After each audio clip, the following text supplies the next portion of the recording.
हरिमेधा नाम के ऋषि के यहाँ उनकी वामांगी हरिणी के गर्भ से हरि के रूप में अवतार लेना और गजेंद्र को बचाना। यात्रा एक समय की नहीं होती, जन्मों जन्मों की होती है। आज जो हमें मिल रहा है वो आज के कारण नहीं मिल रहा है। न जाने कौन से क्षण के कारण आज हमें ये क्षण प्राप्त हो रहा है। कोई बहुत क्षण के कारण हमको कोई क्षण प्राप्त होता है। उस समय वो इंद्रधुम्न नाम के एक राजा के रूप में जाना जाता था। अगस्त मुनि पधारे थे और मैं राजा हूं, मुझे क्या जरूरत है, खड़े होकर प्रणाम करने की जरूरत नहीं समझी। एक मजबूरी होती है और एक अहंकार होता है। अब जैसे कोई संत भगवान आए हैं, लेकिन ये व्यासपीठ की मजबूरी है कि मैं खड़ी नहीं हो सकती, मन मेरा खड़ा होकर प्रणाम कर रहा है,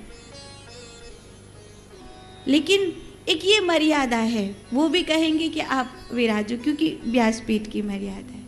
लेकिन एक हो अहंकार, मैं, तो वो जो मैं है ना वो सत्यानाश कर देगी। तुम मन से झुक गए, तुम्हारा शरीर नहीं भी झुका तो चलेगा, और तुम शरीर से झुक गए पर तुम्हारा मन तो मैं वाले में खड़ो है, तो वो तुम्हारे शरीर का झुकना भी दो कौड़ी। समझ में आ जाता है तो प्यार बंदरिया को, जो ऊपर ऊपर से झुक रहो या में झुकवे वालों कोई भाव नहीं है। तो इंद्रधुम्न नाम के राजा ने शरणागति के भाव का त्याग कर अगस्त मुनि के सामने अहंकार का प्रदर्शन किया। तो अगस्त मुनि ने कहा, यथा व्यवहारे तथा गति, जो तुम्हारा व्यवहार है वही तुम्हारी गति होगी। तो वो जो राजा था इंद्रधुम्न, वो हाथी गजेंद्र के रूप में जन्मा, और वो जो मगरमच्छ था जिसने उस हाथी का पांव पकड़ा, वो हूहू नाम का एक गंधर्व था। मजाकी स्वभाव के हूहू हा हा ये गंधर्व थे। देवल मुनि नदी में खड़े होकर सूर्य नारायण को जल चढ़ा रहे हैं और उनका पांव जो है उसने पकड़ा। कोई भी तीर्थ में जाते हैं तो जल में कमर तक खड़े होकर सूर्य भगवान को जल चढ़ाना उत्तम होता है। कनिष्ठिका उंगली के मध्य से अनामिका से होकर निकलने वाला जल देवताओं को पहुंचता है, और अंगुष्ठ और प्रथम उंगली के मध्य से निकलने वाला जल पितरों को पहुंचता है। तो देवल मुनि अपना शांति से कार्य कर रहे थे, लेकिन हू नाम के गंधर्व ने मजाक के भाव में आकर उनको छेड़ दिया। महात्मा को छेड़ना नहीं चाहिए, वो जितनो प्यारो है उतना ही खतरनाक भी है। फिर संत को छेड़ना नहीं चाहिए। काम राम ते राम, काम ते काम। व्यर्थ अगर संत ते पंगा लोगे तो मामला खराब हो जाए। तो देवल मुनि ने कहा कि मैं अपना शांति से अपना, और तू बिना मतलब, तो तू मगरमच्छ जैसा व्यवहार कर रहा है, तो तू गंधर्व बन के क्यों रह रहा है, मगरमच्छ ही हो जा। तो वो तो मगरमच्छ बना, ग्राहा बना, और वो जो राजा था वो हाथी बना। ये तो लौकिक अर्थ हो गया। पारलौकिक अर्थ में हर कथा के 3 अर्थ आपको बताती हूँ, 7 दिन का यही नियम चलता है। पारलौकिक अर्थ ये हो गया कि हाथी हमारा मन है और मगरमच्छ बुढ़ापा है।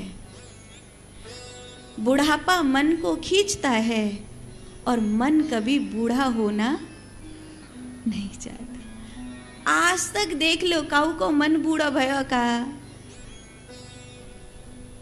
अगर काऊ को वश चले ना तो अपने पोते ते कहे, छोरा मेरे ताई भी कोई ढूंढ दे, तो तेरी दादी तो रही नहीं है, अब मेरो घर घर बस जाता। मन नहीं बूढ़ा होता। मनुष्य, सब लोग कहते हैं कि अब तुम बूढ़े हो गए हो, अब तुम बूढ़े हो गए हो, तो मजबूरी में कहना पड़े कि चल ठीक है कोई बात ना, छोड़ दूँ, दुनिया काकेगी। बाकी मन नहीं छोड़ता है, अभी भी मन करता है। दांत होते तो 2 पड़ाके अभी भी खा लेता, पर दांत ही नहीं है, क्या करूं, जावे ही नहीं ठीक। मन नहीं बूढ़ा होना चाहता, मन नहीं बूढ़ा होना चाहता।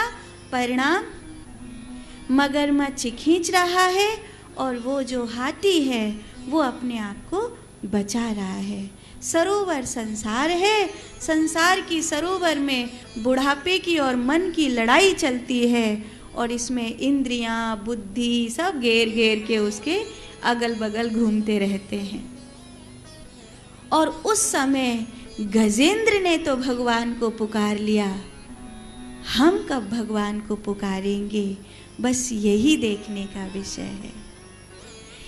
एवं विवसितो बुद्ध्या समादाय मनोरथी जजाप परमं जाप्यं प्राज्ञ जन्मानुशिक्षतम्।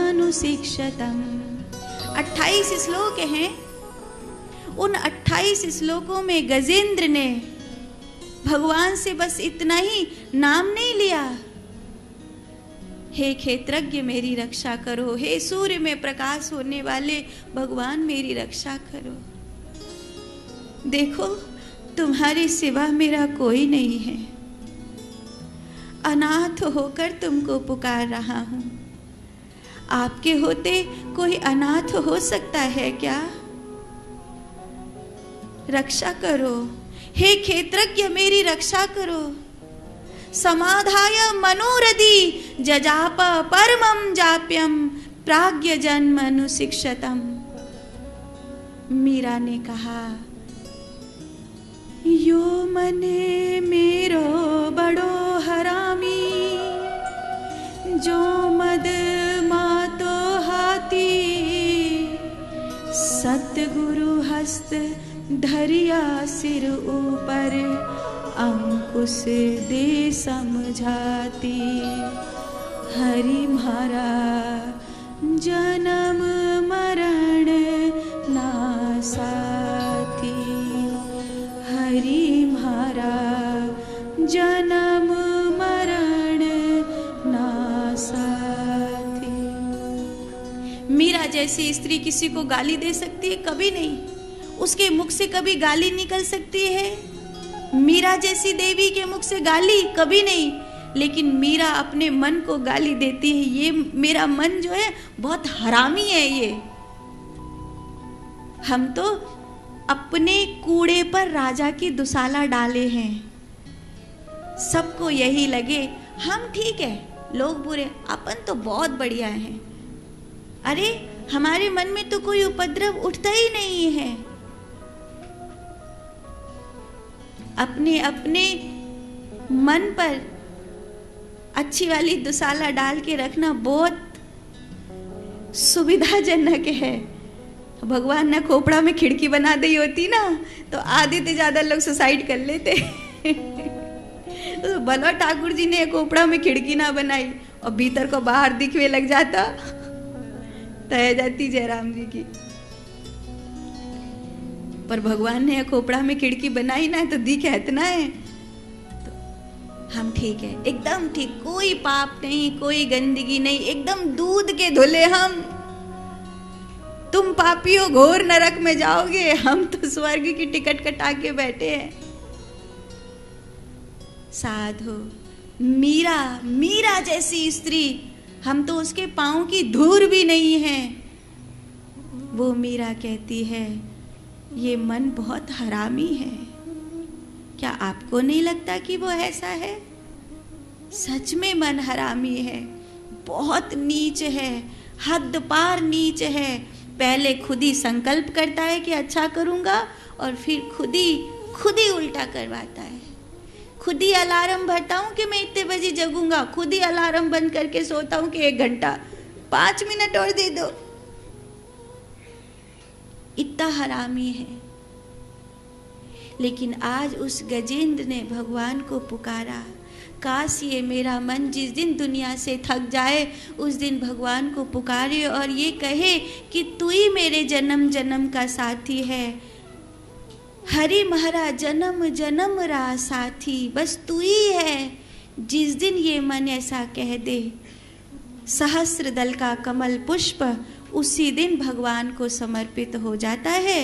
और जिस दिन ये ऊर्जा जो अभी मन के साथ मूलाधार में रहती थी, उस दिन जब ये ऊर्जा प्रार्थना के संग मन ब्रह्मरंध में पहुंच जाए तो भगवान हरि प्रकट हो जाए, ग्रह का अंत करे और गजेंद्र को उभार।